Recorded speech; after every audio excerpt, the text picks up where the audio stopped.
we talk about jazz as a sound picture of the urban area, the urban nightlife scene. So remember this, jazz as a sound picture. That's why before playing, please think about this. What kind of sound picture of jazz? So it has to do with um, when we talk about sound picture, we ask question like this: when we behold jazz, do we include those background noise as well as in our imagination what jazz is? To which extent do we draw on our mind the canvas when we behold jazz? What is in the center? What is in the at the side? What is essential?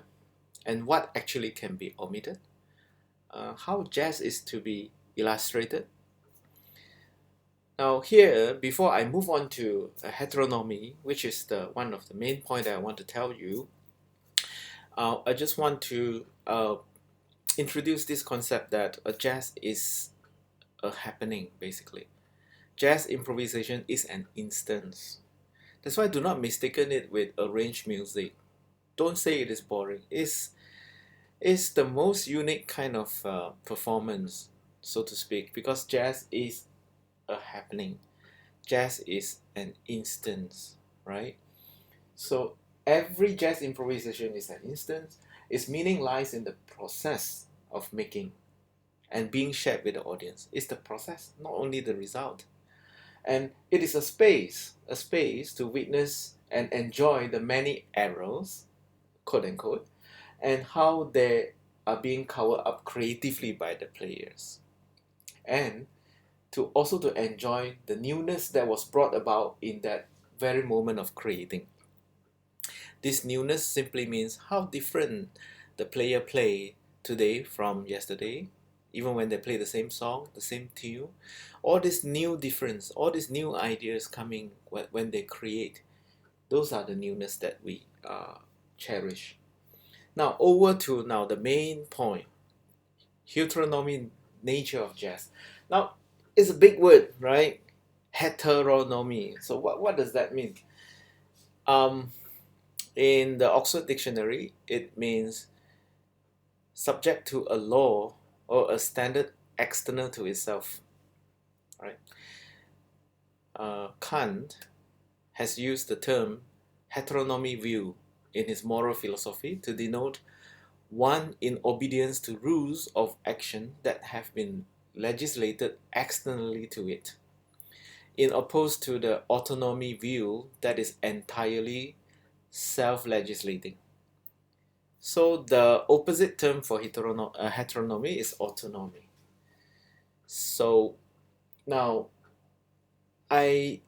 how can jazz be heteronomy, right?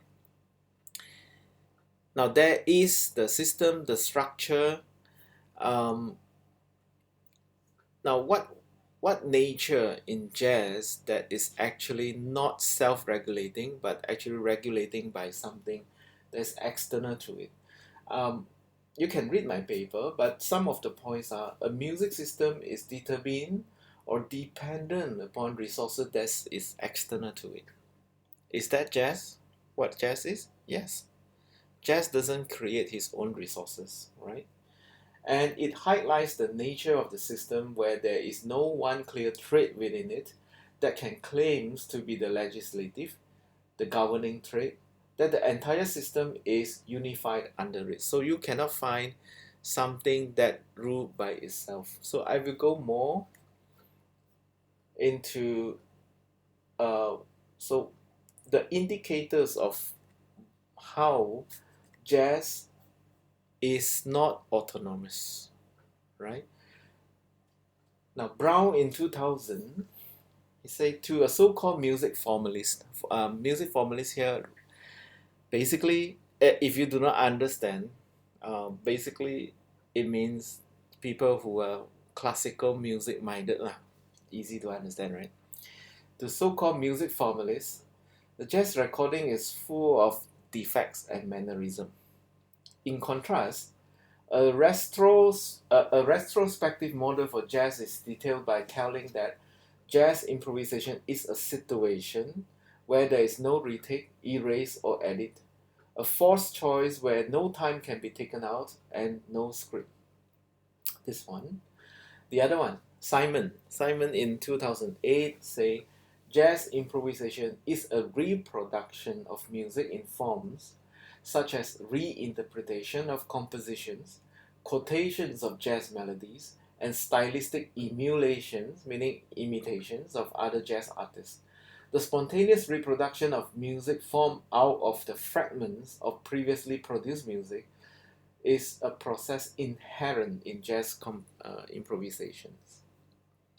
So those are the things that can uh, tell you that jazz doesn't sound like autonomous music because it's keep on quoting resources from other music. Now, the central literature that I use is actually written by Bruce Benson. He's the one who wrote about this heteronomy nature of jazz. So he in his article he began by even talking about the origin of jazz, then later the action of jazz and the identity of jazz musicians, trying to prove that there is there is a coherent traits that jazz is really a heteronomous music, meaning it is not a autonomous, not a single self-sustained kind of music, right? So even for him, the origin of jazz is not one. Of course, I don't want to go into the origin of jazz, but it's just enough to mention that they are the contribution by the music from the opera and the Western classical, and of course New Orleans, the spiritual songs of the black, and also the contribution by the Creole, another group of people who is classically trained. So even the origin is many, it's not just one. This one. Number two, Benson looked at improvisation as signifying. If you want to know these signifying things, I think you got to read more into semiology when they have the signified and signifying kind of things. Yeah, if you're interested, go and study that.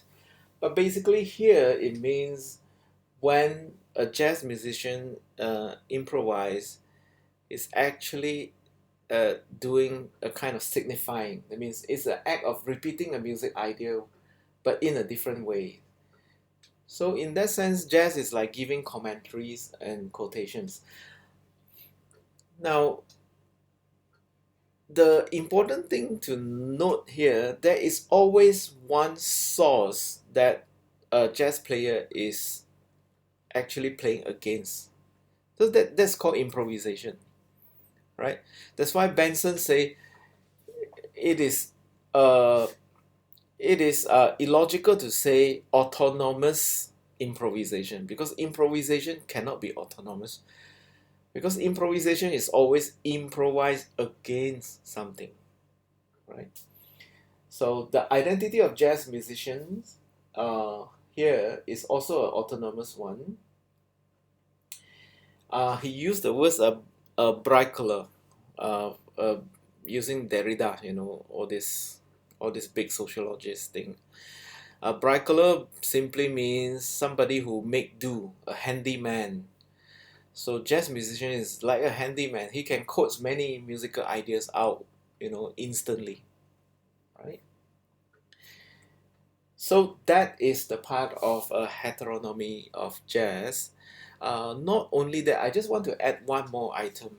Now, even we talk about how do we pass on the knowledge, the information of jazz from one person to another, we talk about orality. People always say jazz doesn't have score. Not true. Is it jazz play by ear? Yes, but jazz doesn't. I mean, jazz also use a lot of notations. But even you look at the way notation is used, sometimes you got lead sheet, sometimes you got chart, sometimes you may have some lines, Sometimes you must have some ideas. The notation itself is also, in a way, it's not autonomous. The notation doesn't dictate you or doesn't tell you the complete picture of how the music should be played. So that is another dimension that add on the coherence of the heteronomy of jazz. So in conclusion for this section 2, from the origin of jazz and the process of jazz playing, the identity of jazz player, as well as the transmission of jazz using notation, it is quite consistent that jazz is actually heteronomous. Join me for the third section.